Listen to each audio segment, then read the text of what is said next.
YouTube, hope everyone's doing great. Dr. Stan Mathew here checking in to bring you an awesome episode.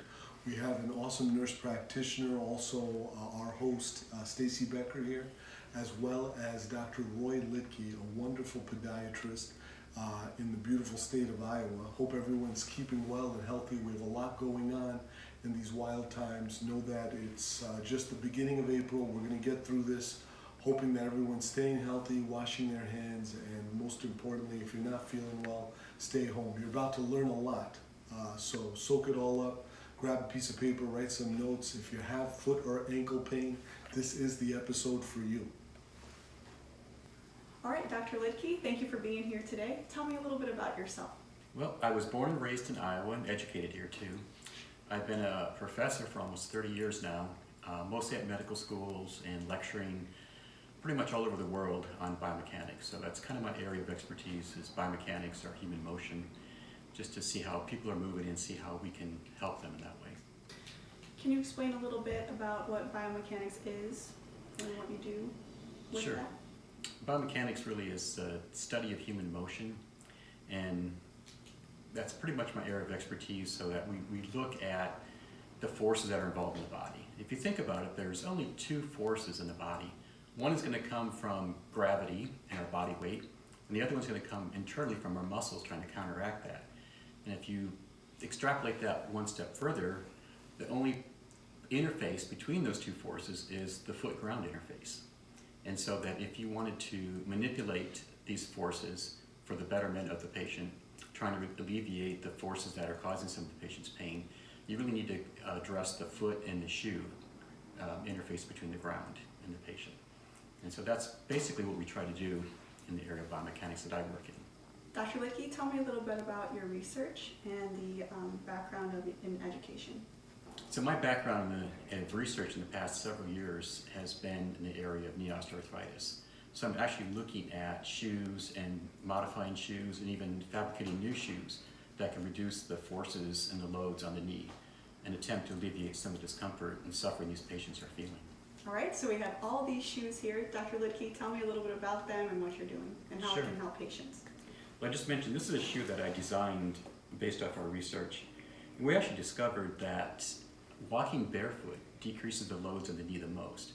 And so we started thinking about what is it about a shoe that increases loads on the knee joint that actually cause the pain and suffering from knee osteoarthritis.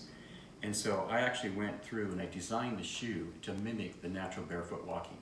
And so we ended up making actual and specific cuts based on the biomechanics and our knowledge of research in the patient's foot and ankle to mimic barefoot walking. And we've actually tested the shoe at Rush University in Chicago and has published several papers on it, and actually showed that over the course of 6 months of wearing the shoe, the patient's knee pain and loads on their joint decreased gradually over time, and it sustained over time. So we actually proved that there was actually a neuromuscular adaptation, or the fact that you got used to walking this way and you kept walking this way. So it sort of trained you to walk so that you decrease the loads in the joint the most. They actually then ended up patenting the shoe, and it's now being manufactured by a shoe company in the United States. These other shoes are more examples of shoes that we designed for patients in physical medicine and rehab. Oftentimes they have arthritis or they're post-stroke and they have the inability to use one of their hands. So it's very difficult to tie a shoe normally. Of course, typically you would have Velcro and things like that, but a lot of patients still like the look of the tie. So this particular shoe here, we designed it so that you can actually slip the shoe on, and then if you want to tie it, you just pull your foot backwards and it will actually tighten up the lacing on that shoe. So there's actually a mechanism that you just pull it backwards. I can also take a shoe and I can retrofit it with this click system here, and I can actually take the laces out of the shoe and then put the click system in there.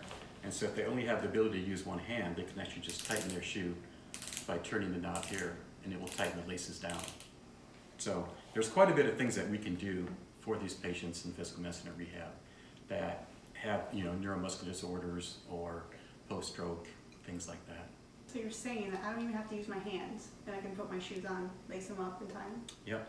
This one particularly, you can actually just slip your foot in there without even bending over, and then just pull the foot backwards, and it'll tighten up that lace. All right, Dr. Dr. Lidtke, I've noticed over the course of 5 or 10 years, these shoe repair shops in our area has closed down. Do you offer any of these services that used to be offered there? Interestingly, I used to send my patients out to the shoe repair shops too. So if I needed a heel lift or a modification done to that shoe, I would just send it away and they would do that simple modification, charge for it. Recently, a lot of these people are older and they've retired. So we've seen, repair shop after repair shop closing down. And so it's very difficult anymore to even find a place that can repair a shoe, let alone trying to modify it for a medical problem. So I realized, of course, that in my background, I've been lecturing in pedorthics for 15 to 20 years, teaching other people how to do these shoe modifications. In addition to that, I'm a consultant for a lot of the shoe companies and have designed shoes and flown all over the world to the factories and helped produce these shoes. And I started realizing that I'm probably just as qualified, or if not better, than most of the shoe repair guys that are out there, based on the fact that I taught how to do this for many, many years. So I realized that I think we need to probably start doing our own modification clinic. And so we actually started that at St. Luke's Physical Medicine and Rehab, called the Shoe Modification Clinic, where I would see patients, not specifically just to repair their shoe, but patients who have medical conditions and problems related to the shoe that needs to be modified, whether it's a short limb, like we call limb length discrepancy, where we'd actually lift up one of the shoes, or sometimes we flare out a shoe and try to produce more of a abnormality when someone's walking, try to produce a more natural gait cycle to rocker bottom configurations of shoes to allow the normal rolling motion that the foot goes through. And as I mentioned before, I'm a researcher too, so I have quite a bit of computerized gait analysis equipment that we can actually analyze that and determine if the modification we did is correct for this patient. We obviously ask the patient this, do they feel better, and over time it does happen. But sometimes you have a patient who has a neurological deficit and they can't feel that shoe modification as normal as a regular person without that disease state would feel it. And so I can put sensors inside of the shoes, and those sensors give me a real-time feedback whether the modification I did is actually benefiting that patient. So any patient or anyone in the general public looking to have modifications done to their shoe or how they walk and their feet, how do they get a hold of you? Then contact St. Luke's Physical Medicine and Rehab and either ask for myself or for their shoe modification clinic. Again, we're looking more for the patients who have medical conditions, whether it's diabetes or heel pain or neuromuscular disorders or even pediatric patients. We had a few of the patients or shoes here that are pediatric based shoes that you can see, here's like University of Iowa colors. But sometimes it's really difficult when you've got a pediatric patient, like we see quite often at the Whitworth Clinic at Unity Point. And it's difficult sometimes to get them into a shoe if they're wearing a brace or some kind of a support system. Most pediatric shoes don't have a lot of room to them. So we can actually order specific shoes that are made for that. And of course, they're making them much more aesthetically pleasing nowadays versus the old orthopedic shoes that we're used to seeing in the past. Dr. Lidtke, what research are you conducting these days? Well, I'm currently working with Dr. Mathew on a natural supplement study to see if actually it can help some of the patient's inflammation and relief that way. This is an ongoing study just starting recently, so we can't say much about it yet. I also have a study looking at light therapy for fungal nails. Certain wavelengths of light actually can kill fungus inside of nails. And this came back from 1999. We were doing research, we call them light traps. So if we're looking at a bacteria and they're a light microscope, we have to keep it in the focal view of the microscope. And we would keep that bacteria in the focal view by bombarding it with lasers from multiple angles. And we realized at that time we were using E. coli, that at certain wavelengths, the E. coli would die. And that got published, and pretty soon people started looking at different wavelengths. We realized that each bacteria and even fungus is actually susceptible to certain wavelengths. Interestingly enough, even viruses, when we talk about the coronavirus, you can actually, if you start pulsing these wavelengths at super fast rates, like in picoseconds and femtoseconds, you can actually take the outer protein layer of viruses off, You can actually mess up the RNA, DNA. And so you can do quite a bit of stuff. This is all, of course, still in the early phases of research on the benchtop. But it's actually pretty exciting that if you think about it, just using light waves to cure a condition like fungal toenails is really exciting. In addition, we have some other research going on looking at bracing and support for bunions. Currently, if you have a bunion, the only treatment is to have surgery and have it surgically corrected. The alternative that we're looking at is wearing a brace that actually has a electrode built into it, so that as you're walking, it's reprogramming the intrinsic muscles of the foot to fire correctly so that that bunion starts correcting itself.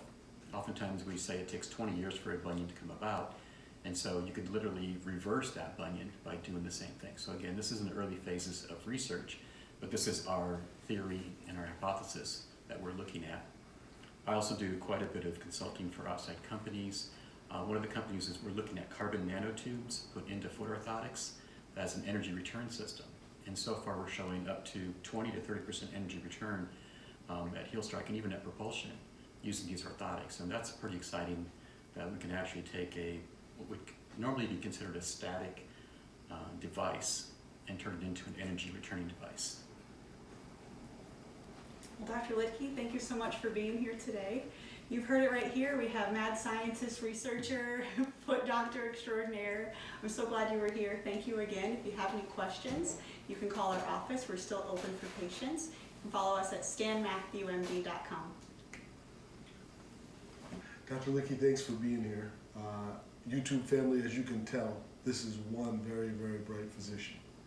A practical question I have for you, Doc, is I have patients who come in complaining of something they can do quickly at home when they sprained an ankle.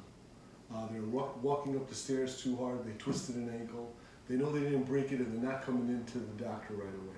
What's something they can do at home just to take care of some immediate, quick relief for ankle pain? Well, if it's acute like that, the first thing, of course, is icing it. And one of the easiest ways of doing that is taking a Dixie cup or a styrofoam cup, filling it full of water and freezing it. Then you can peel the top part of the cup off and you can spot ice the area of inflammation that you're feeling. So that's one of the best things. Now, always remember that you always want to ice it for about 15 minutes. After about 20 minutes, you have the opposite effect. And so you actually want to take it off after 15 minutes and let it warm up for about 5, and then you can repeat icing again. Awesome, awesome. Thanks for that, Doc. Staci, do you have a lot of diabetic patients that ask you, am I supposed to see a foot doctor? Yes, we do. What's the right answer, Dr. Lidtke? Do all diabetics, if my doctor just told me I have diabetes and my foot looks okay, should I see a foot doctor? You really should at least every 6 months, because diabetes is such a slow progressive disease, and that the first thing you'll notice is you'll start to have some neuropathy. Now everybody, even with age, will get neuropathy, and that's the numbness and tingling and feeling that you get, and it starts in the tip of your toes and starts progressing up the leg. With diabetics, of course, it's much worse. And if you don't feel something, for example, you could step on a toothpick and never know it. The average person, if we walk too much and we get a blister, we say, ow, it hurts, we get off our foot and we look at it. On a diabetic patient, they may not feel that, and they keep walking on it, and eventually gets worse and worse until it turns into an infected ulceration or a wound that's very difficult to treat. Hey, thanks for that, Doc. Staci, what about patients with... Oh, plantar fasciitis. Okay, so this is a very common diagnosis we see in our clinic. What do you offer for that? Yeah, plantar fasciitis is probably the #1 diagnosis that we see also. Plantar fasciitis actually is inflammation of the plantar fascia band that keeps the arch held up in place. Usually the weakest point is the insertion of the heel, and at night when you're sleeping, the body, through the heart and the blood flow, keeps pumping that fluid into that area, and part of that fluid is the natural inflammatory chemicals that cause the pain. So when you first step down in the morning, you get that initial pain, and that's very classic of plantar fasciitis. So really the trick is to get the stress off that plantar fascia band. And the best way of doing that, of course, is shoes. And I always tell that with patients is, always start with a pair of shoes. You're going to always be buying shoes the rest of your life. Get a decent pair of stability shoes, okay? And a good example is, like of the research shoe that we showed, this is the opposite. This is not a stable shoe. So as you move the shoe, you'll notice how my upper body strength can move it relatively easy. You grab a little bit different shoe like this, where you can see they've got plastic built into that. As you're trying to move it, it's much stiffer. And that's the kind of shoe you want to look for plantar fasciitis. That's awesome. That's awesome. So that's a serious shoe, Dr. Lidtke. One other topic we have to bring up. We're in the middle of April, it's in Iowa, and everybody is talking about one topic. Ms. Becker, COVID-19? Dr. Lidtke, you're a guest on the show. None of us are experts in the field. But what's the best way our patients can stay safe? Really the best way is maintaining that distance, 6 feet apart.